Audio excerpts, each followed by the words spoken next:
संत बतलाते हैं कि तूने आंगन नहीं बुहारा, कैसे आएंगे भगवान। तेरा गंदा रहा द्वारा, कैसे आएंगे भगवान। आंगन कब बुहारते हैं, आंगन कब झाड़ते हैं? सुबह में और शाम में। शाम में तो बहुत माता बहन छोड़ भी देती है, लेकिन सुबह में अक्सर माता बहन भाई लोग अपने अपने आंगन को, द्वार को, घर को साफ करता है। जब घर साफ करते हैं, आंगन साफ करते हैं, दरवाजा साफ करते हैं, तो क्या निकलता है? कचरा, कचरा निकलता है। कचरा नहीं निकलता है, ये को आदमी हो निकलता, तो कचरा निकलता है। तो कचरा जो निकालते हैं, और वो कचरा को कहाँ फेंकते हैं? कहीं दूर में। और कचरा को आगे में रखिएगा, जहाँ भोजन करते हैं, उठते बैठते हैं, तो बीमारी फैलेगी ना। तो कचरा को आप दूर में फेंकते हैं, आपका दरवाजा, आंगन, घर बिल्कुल पवित्र लगता है। मजा आता है रहने में, चलने में, बोलने में, बैठने में, साफ सुथरा है, मजा आता है, आनंद आता है और खुशी आता है ना। तो विचार कीजिए, जब सुबह जगते हैं तो इस समय बैठ करके आपको पहले निर्णय करना है कि आज दिन भर में हमसे किसी भी प्रकार की गलती ना हो। ध्यान से सुनिए, जीने की कला बता देते हैं। जिस समय बिछावन छोड़ते हैं, उसी समय बिछावन के बगल में फोटो रखिए बाबा मेही का, कबीर साहब का, स्वामी विवेकानंद का, भगवान बुद्ध का, कबीर साहब का, शंकराचार्य का, बड़े बड़े संत ऋषियों का फोटो रखिए बगल में। और वहीं संकल्पित होइए कि आज दिन भर में हमसे कोई भी गलती ना होगी, शाम को तो घर ही चले आएंगे। और जब घर आएंगे तो न पत्नी के साथ गलती करेंगे, न बीवी के साथ, न बच्चे के साथ, न माता पिता के साथ, न सास ससुर के साथ किसी भी प्रकार की गलती न करेंगे। देखिए, तब ये संकल्प लेते हैं, उसके बाद आप मैदान जाइए। मैदान जाने से पहले आप सुसुम पानी पीजिए, 1 गिलास 2 गिलास, सब आदमी खाली पेट में पानी पिए। जिसका पाचन क्रिया गड़बड़ है, नहीं पचता है, ढकार मारता है, खट्टे ढकार होता है, धुएं होता है, गोबरे जैसा होता है, ये सब आपका गंदा आदत का परिणाम है। समझ गए? ज्यादा जो गंदा खाए पिए है ना, ये जिभिया में चोह चोह के, उसी का परिणाम आपके जीवन में आया है। इसलिए परिणाम तो भोगिएगा। तो जैसा खाए अन्न वैसा बने मन, जैसा आहार वैसा व्यवहार। तो आप गर्म पानी, सुसुम पानी खाली पेट में पिए, चाय न पिए, चाय से बचें। चाय एक जहर है, चाय एक गंदी आदत है। चाय पीने से आर्थिक लॉस भी होता है। चाय पीने वाला आदमी को भूख कम लगता है। चाय पीने वाले आदमी को जिह्वा में स्वाद नहीं बुझाता है। चाय पीने से पेट में लोढ़ी पत्थर हो जाता है। चाय पीने से पेट कब्ज होता है। चाय पीने से नाना प्रकार की बीमारियां आती है। इसलिए चाय को नहीं पीना चाहिए। Do not smoke. धूम्रपान निषेध। तो चाय से बचें। संत महात्मा कहते हैं, बहुत आदमी को देखिएगा पान भी चिबाते हैं, पान से भी बचिए, क्योंकि उसमें जर्दा जो है वह जहर है।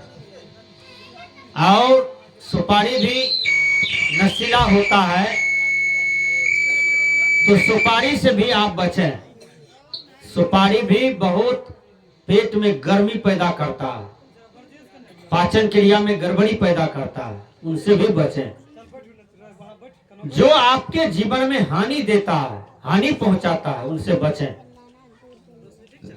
चाहे वह कुछ भी हो, वह गंदी आदत से बचें। तो उसके बाद आप मैदान जाइए, मैदान जाइएगा तो आपका लेटरिन क्लियर हो जाएगा। जब लेटरिन क्लियर हो गया तो आपका मन खुलासा होगा। ध्यान से सुनिएगा, प्रथम स्वर्ग निर्मल काया। काया जब सही रहेगा तो सत्संग में भी मन लगेगा, दान करने में भी मन लगेगा, सास ससुर का सेवा करने में भी मन लगेगा, राष्ट्र का सेवा करने में भी मन लगेगा, हर क्रिया कर्म करने में आपको मन लगेगा। लेकिन काया आपका स्वस्थ रहे, तन आपका सुंदर रहे और तन आपका स्वस्थ रहे, तब शरीर में बीमारी से ग्रसा हुआ है और तब आप भला बुरा करना चाहते हैं, न भला होगा न बुरा होगा, क्योंकि शरीर में बीमारी जो है लड़का शांति रहो। तो रामायणकार कहते हैं प्रथम स्वर्ग निर्मल काया। तो काया को स्वस्थ हम रखें,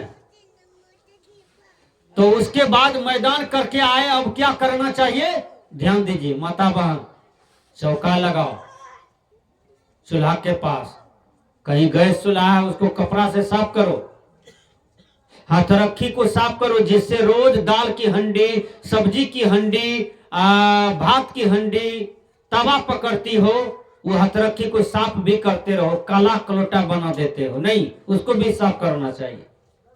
तो उसके बाद समुच्चे बर्तन जिसका उपयोग आप दिन रात करते हैं उसको चांदी की तरह मांज करके रखो।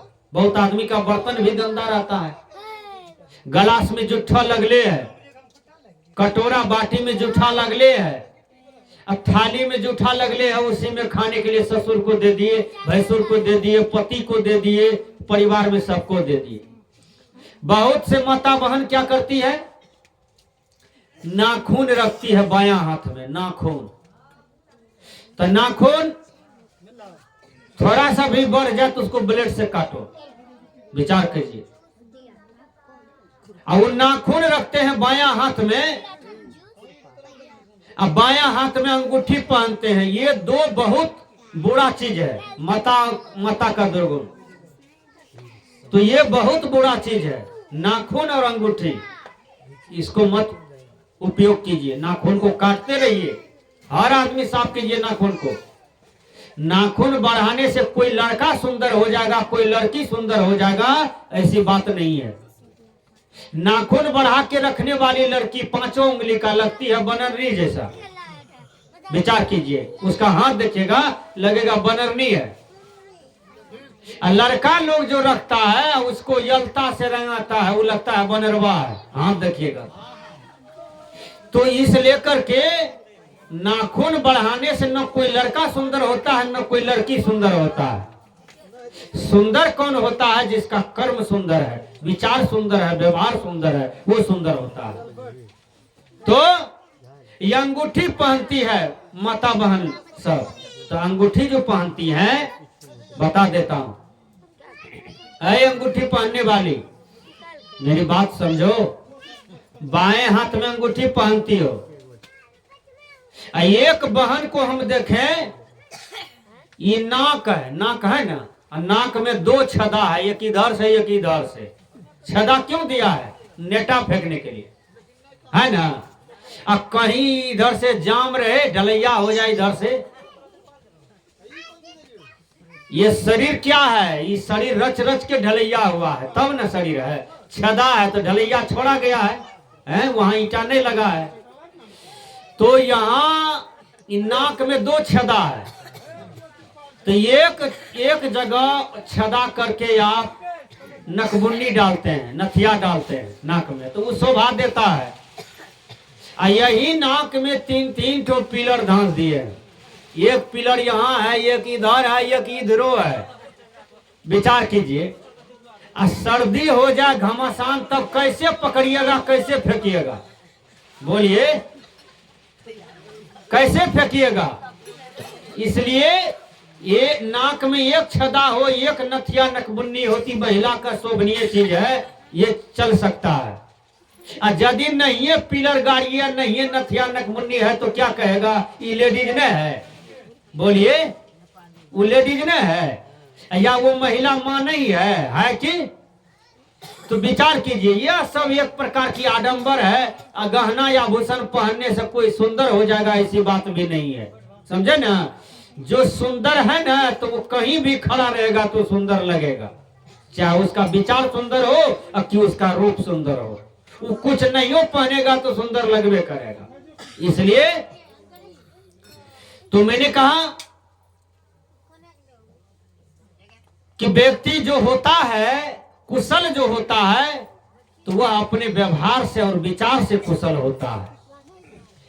तो मैंने कहा कि आप जब बर्तन को मांज देते हैं तो उस समय आपका अंगूठी में, जिस अंगूठी को आप पहने हैं उसमें कचरा घुसता है बर्तन मारने काल में। वो तो जब लेटरिन करते हैं आप, पैखाना तो अपने साफ करते हैं, अपना पैखाना तो लोग अपने साफ करता है। वो अंगूठी से बायां हाथ से धोते हैं, वो पैखाना फंसता है अंगूठी में जाके। देखिए, एक बहन जी थी, वो सूरज भगवान का पूजा कर रही थी, तो सूरज भगवान को जल चढ़ाया और उसके बाद सूरज लोटा रख दिया, सूरज भगवान को ऐसे प्रणाम करती है। हाथ कहाँ चला गया? नाक पर चला गया ना, एक माथा पर। तो नाक के पास जो हाथ चला गया तो पांचों अंगूठी अंगुली में उसका अंगूठी था। अब 3-4 ठो बच्चा था, वो 3-4 बच्चा का भी लेटरिन साफ करे, ये अपना भी 5 हो गया। और उस सब का लेटरिन अंगूठी में जा जा करके जम गया था। देखिए, वो काला काला लिट्टा हो गया था उसमें अंगूठी के तर में। और रोजे आटा साने, रोजे सबको विटामिन खिलाता था। वो काला काला लिट्टा जो हो गया था अंगूठी में, तो सूरज भगवान को जब वो प्रणाम करने लगी तो उसको महकने लगा। अंगूठी जैसे नाक के सामने आया ना तो उसको महकने लगा। तो वो कहती है अपनी सास को, माई रे माई, माई रे माई, सूरज भगवान महकी। जब जब प्रणाम करी ना तो सूरज भगवान महकी। उस सास कहती है, ये बकलेल पुतो, सूरज भगवान कहीं महकी, कितना दूर बा, वो कैसे महकी? नरे माई, जब जब प्रणाम करी ना तब तब महकी। छपड़िया था, छपड़े जैसा बोलता था दोनों। तो माँ जी जब प्रणाम करते हैं ना सूरज को तो महकती है। बूढ़ी कहती है, इतना दूर है सूरज भगवान तो कैसे महकेगी? नर माई आई नहीं इधर, महकी। तो बूढ़ी होशियार थी, समझदार थी, वो आई। और जब आई ना कहाँ महकी, कहा प्रणाम करी था। प्रणाम जब किया ना तो बूढ़ी उसके प्रणाम वाला हाथ पर अपना नाक ले गया तो सही में महकी। तो बूढ़ी कहती है, सूरज तो नहीं महकी, बहू तुम्हारा हाथे महकती है। कहा हमरा हाथ कैसे महकेगी, हम तो साबुन से धोते हैं। कहा तुम धोती हो लेकिन तुम्हारे अंगूठी में कचरा है। सब अंगूठी को खोलवाया, और जब खोलवाया ना अंगूठी जब अंदर में देखा तो उसमें एकदम कड़िया कड़िया उसमें पैखाना जमा हुआ था और वो महक रहा था। तब अंगूठी को साफ करा करके और उसको बक्सा में बढ़िया से रख दिया गया। विचार कीजिएगा। तो जब आप भोजन बनाते हैं तो सबसे पहले आप स्नान कर लीजिए। और जो ये आदमी लेटरिन से आते हैं, मैं बता देता हूं, पापी सब आदमी को हम देखें। लेटरिन से आया, न तो कमंडल साफ किया, न तो लोटा साफ किया, और वो टोवेल के पास से वो कचरा मट्टी उठा करके एक बार हाथ में घस के लोटों में हाथों में धो के रख देता है। बहुत पापी को हमने ऐसा देखा। लेकिन नहीं भैया, अपने हाथ को साबुन से माजिए 3 बार, हर माता बहन, नहीं तो आपका हाथ गंदा है, हम लोग नहीं खाएंगे आपके हाथ से भोजन। सब जगह नहीं श्रद्धा पड़ता है, कैसा है न है कौन ठिकान है। तो 3 बार हाथ माजिए अपने हाथ को, हर माता बहन सब कोई लेटरिन से आते हैं तब आपका हाथ साफ होगा। और टुबेले के पास वो काढ़ा मट्टी लेते हैं, उसी में लोटा घसते हैं या हाथ घसते हैं। बहुत आदमी क्या करता है, लेटरिन करने गया बाद जमीन के पास, उधर से आ रहा है वही पैखाना वाला हाथ से दतमन ऐसे ऐसे कर रहा है। पापी कहीं का नहीं था। मनुष्य जोनी माया सीखबो ने किया है कैसे कब काम कब करना चाहिए, कब व्यवहार कब करना चाहिए, है कि हाथ मांजेगा तब न दतमन पकड़ेगा। बोलिए, और वो पैखाना धोए हैं अपना, कहीं तेलहन है पैखाना तो वो तेल लगले हैं हाथ में, वो दतमन में नहीं धरेगा। पैखाना तेलहन भी होता है ना, ये जरूरी है कि मटियरे होता है। इसलिए हर व्यवहार करने की कला को जानिए। आपका हाथ साफ हो तो हाथ साफ करने की मैं तरीका बता दिया। अब आंख साफ हो, आंख में बहुत आदमी को देखिएगा कांची भरले रहता है। कांची कैसे भरल रहेगा, छिट्टा मारते रहिए, आंख साफ कीजिए। नाक साफ हो आपका, बहुत से माता बहन भाई के नाक में नेटा ढुकले रहता है, लगता है सतवा घोर के रखा है? तो विचार कीजिएगा, नाक भी साफ करके रखो। इतना बढ़िया नाक दिया परमात्मा है, मकई का सत्तू हरदम ठुसले रहता है कि उसको साफ करोगे। तो कहने का भाव है नाक भी साफ चाहिए। पानी क्यों दिया है? अरे पानी क्यों है? नाके साफ करने के लिए है ना। अब चलिए, कान में गुज्जू है, उसको भी साफ कीजिए। आंख की कचरा को साफ कीजिए। बहुत से माता बहन ऐसे ऐसे करते रहती है, एकदम लीख भौल ढील चिल्लर सब उसी के कपार में है। अरे केस रखी हो तो केस में जो इतना गंदगी है, ढील कैसे फरता है? गंदगी से फरता है। तो केस को साफ रखो, एक भी ढील नहीं होगा। हमको भी बाल है, ये कोठो कहाँ ढील है? कहियो ने ऐसे ऐसे करते हैं। साफ जो है नहीं, आपको भी बाल है, या आप ऐसे ऐसे करते रहते हैं, ऐसे लिख पटापट मारे छी या करिया झूमर खेले छी, है ढील पटापट मारे छी करिया झूमर खेले छी। धाए धाए ढील निकाल रही है और मारियो रही है, फेंकियो रही है। विचार कीजिए, अरे ढील नहीं होगा, साफ रखिए बाल को। और मैं बता देता हूं, आप अपने फेस को सजाते हैं। बहुत से लड़का लोग भी अपने चमड़ी पर फेयर एंड लवली लगाते हैं। अब माता बहन तो खैर लगेबे करती है। आप नारी हो, आप श्रृंगार करो, कहीं दिक्कत नहीं है, क्योंकि आप नारी हो।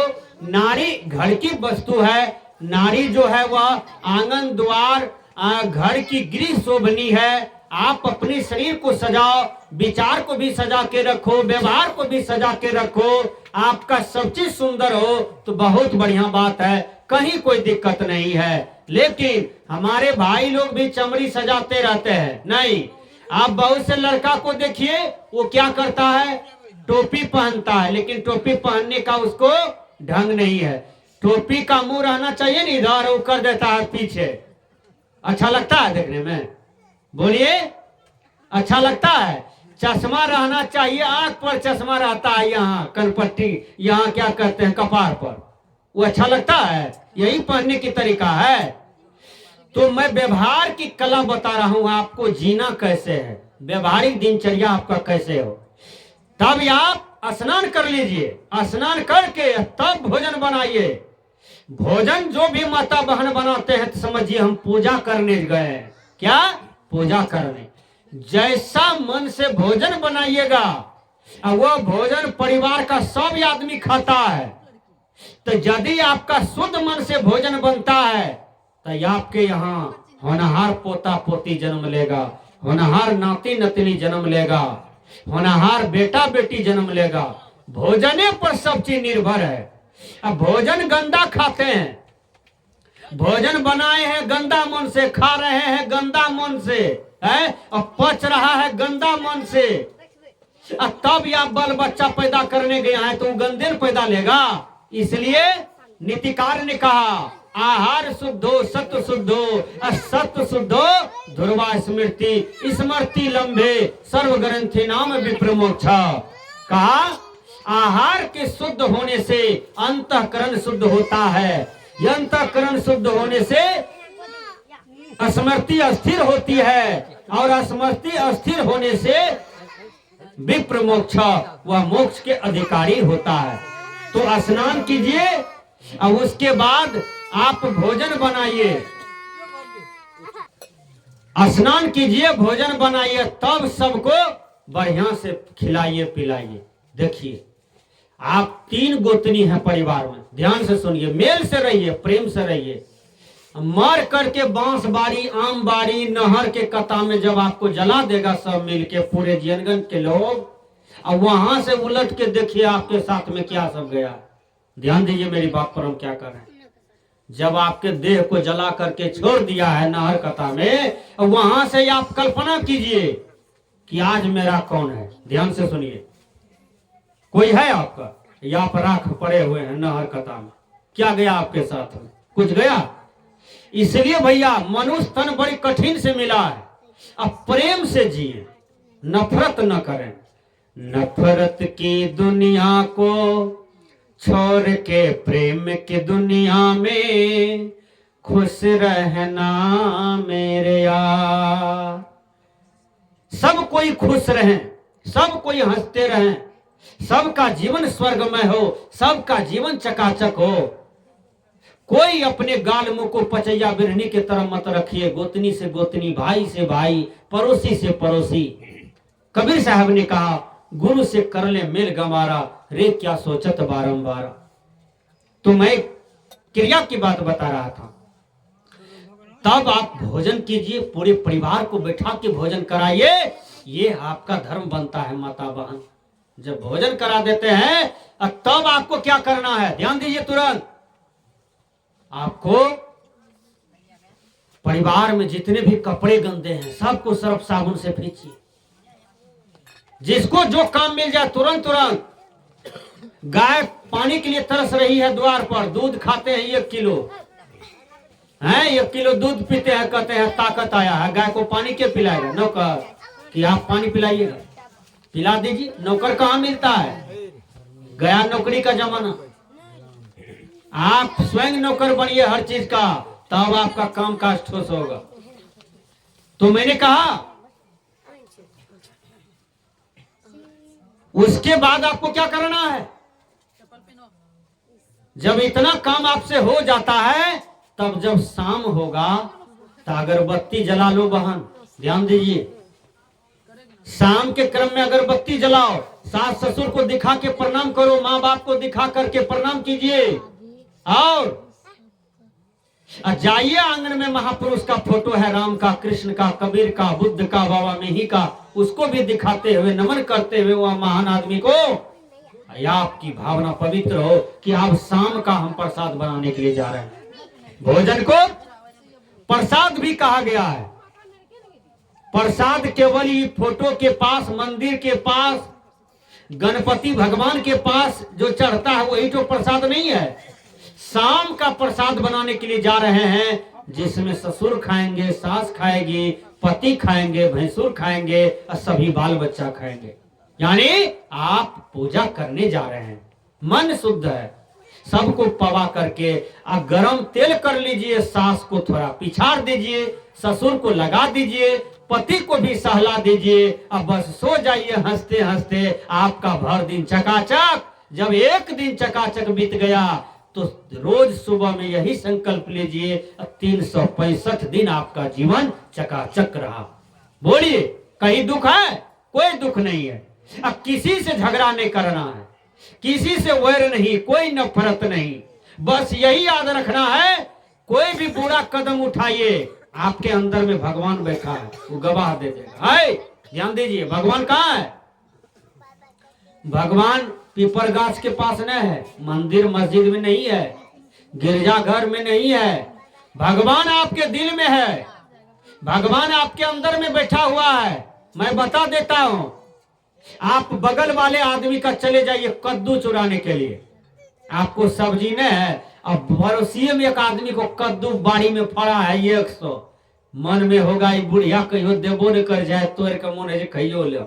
ध्यान दीजिएगा। तो 8 बजे रात में, अन्हारी रात में चले जाइए वो बाड़ी, और वो कद्दू पर जब हाथ दीजिएगा तो अंदर वाला भगवान कहेगा कहीं धर लिया पाछवे से घरवैया, तब क्या होगा? है? अंदर वाला भगवान आपको रोक रहा है कि तुम चोरी करने जा रहे हो, गलत करने जा रहे हो, मंदिर वाला भगवान नहीं कह रहा है, मस्जिद वाला खुदा नहीं की बात कर रहा है, गिरजाघर वाला भगवान आपको नहीं रोक रहा है, लेकिन आपके अंदर में जो भगवान बैठा है वह कह रहा है कि तुम चोरी करने के लिए जा रहे हो और कहीं घरवैया देख लिया, घर वाले देख लिया तो प्रतिष्ठा पर आंच लगेगी। ये भगवान आपके अंदर में बैठा हुआ है, वो आपको समझा रहा है। इसलिए सज्जनों, इतना यदि आप क्रिया करते हैं तो आपका जीवन सफल होगा।